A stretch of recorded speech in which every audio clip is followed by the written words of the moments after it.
Okay, I'm going to talk briefly about a couple of books that I think are interesting and that I think all of the Black Lives Matter people and the social justice warriors and all of those shamefully uneducated fools should probably read before they go and start running their mouth about basically everything that they talk about. I think their main problem is that they're woefully undereducated. So the first book is called Slave Narratives, Mississippi.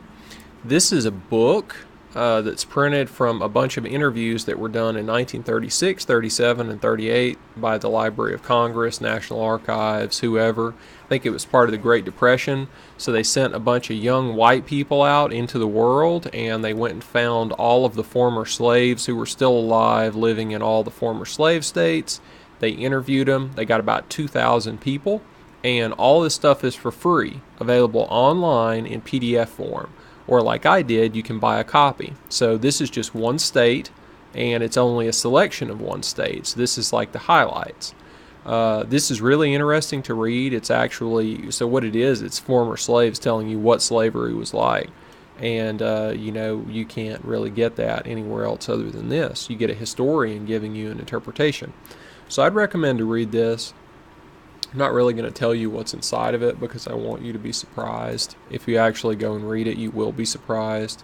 Some of the things that you'll hear in this book are that slavery was really rough on black people, which it was.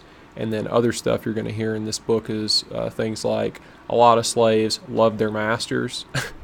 And it's not just that like Hollywood Uncle Tom kind of thing. So I mean, basically life is always more complex than what people tell you, right? People have a lot of different emotions and a lot of different feelings, a lot of different attachments and relationships going on at any given time. So the more you read people in their own words, the more you learn, and the less you run your mouth probably. Okay, second thing.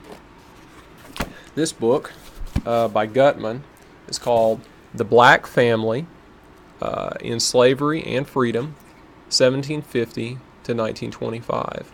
This is a really hot citation that I got from Thomas Sowell in Milton Friedman's Freedom to Choose documentary. He brings this up this book, which I think was published in about 78. So it was fairly new when that documentary was filmed, which I believe was in around 1980 or 82, something like that. And I'm pretty sure Gutman's dead today. I think he was fairly old when he wrote this.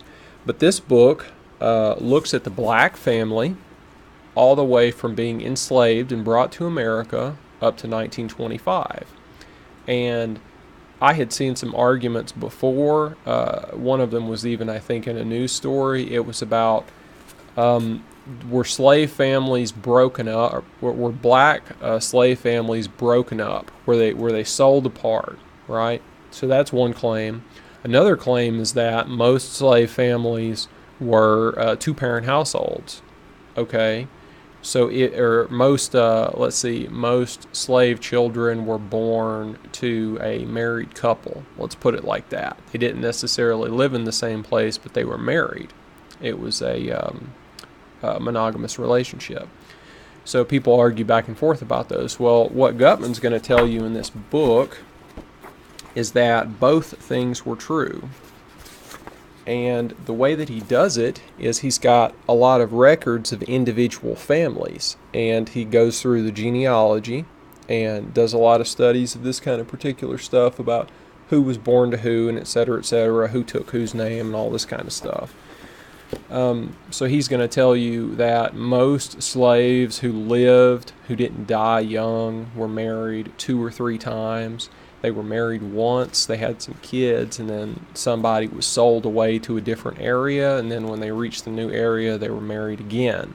So most slave children were actually born to a woman who was married, but a lot of times those marriages were broken up by sale. So both of those things can be true. Now, at the end of the book, in the last part, is a study of blacks in Harlem in 1905 and 1925, and they're comparing the two things. So the reason why Thomas Sowell was citing it was for this part. Let's see here. Overall, the male absent household and subfamily headed by a young black woman filled with numerous children. So that's like the welfare queen thing that people talk about a lot today. A young black woman heading a household filled with numerous children. What's Gutman say about this in Harlem in 1905, 1925? It was relatively insignificant. It was about 3%. 3% of households fit that description. And let's see here. Fathers, once again, in these and other families, were overwhelmingly unskilled laborers and service workers. So it's kind of interesting when you take the arguments that we have today and you put them together with the notion, the fact, the observation that the men in these households were quite commonly low paid, they were unskilled or low skilled or working in the service industry, and yet the families were still two-parent households. It's something like, let's see, in 1905, 5 out of 6 New York City black households contained either a husband or a father. The man was living in the home. And then in 1925, that was true in 6 of 7, so it actually went up. Now, if you watched one of my previous videos, I mentioned that today something like either 67% or 74% of black children are born into a single-parent household, or they're born to a single mother. So you know something has changed quite a lot, right? Let's see, the typical African American family was lower class in status. That means they were poor and headed by two parents. The two-parent household was not limited to better advantaged Afro-Americans.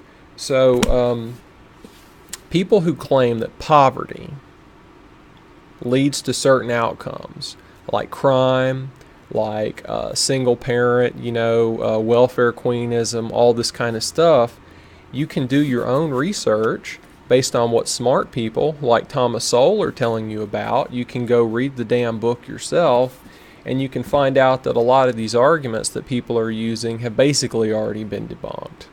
They're just not true.